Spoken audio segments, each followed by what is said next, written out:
Hello everyone, welcome to Andy Visits. In today's video, we'll be discussing the best heist movies. This just went from Mission Impossible. A priceless haul, a crack team of thieves, a plan that can't fail. Welcome to the world of heist films, a genre with familiar setup but the infinite pleasures of watching smooth criminals try to beat the odds and avoid getting caught. Four men made me open the safe. Were you able to see anything at all through the blindfold? Baby Driver.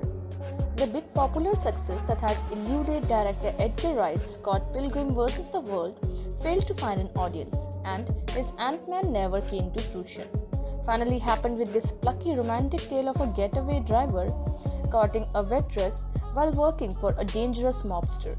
Baby Driver boasts fizzy pleasures and slick surfaces, cool playlists played with stellar chase sequences, but it's grounded with a funky coming-of-age story of a shout-out kid looking to belong.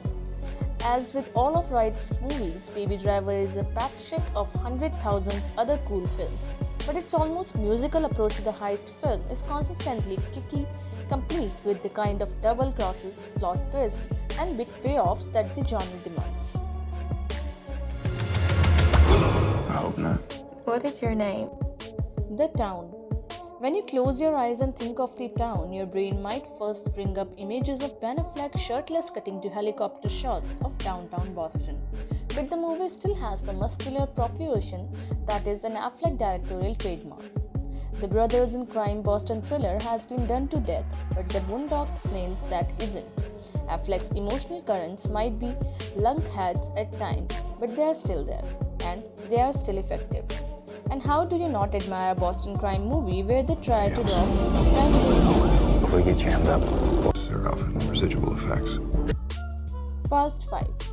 In order to make sure the series didn't go stale, the producers of the Fast and the Furious franchise made two major adjustments before Fast 5. They veered away from the street racing and towards a heist theme, and they added The Rock. Mission accomplished, Fast 5 reinvigorated the whole Horry brand and turned it into something massive, fevered, and if you could believe it, sort of cool. Our favorite bit in this movie is when Dom and company seal a bank vault and have to drive it around the city using multiple cars. Home sweet home. The Italian Job.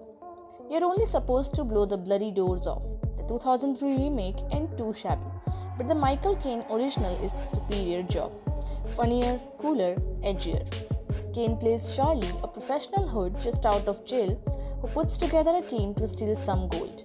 Before he became Christopher Nolan's patron saint of emotive, remorseful aging father figures, Caine was a dashing on-screen rake, and in The Italian Job, he is full of swagger and wry comic timing, surrounded by a killer British ensemble that includes Noel Coward and Benny Hill.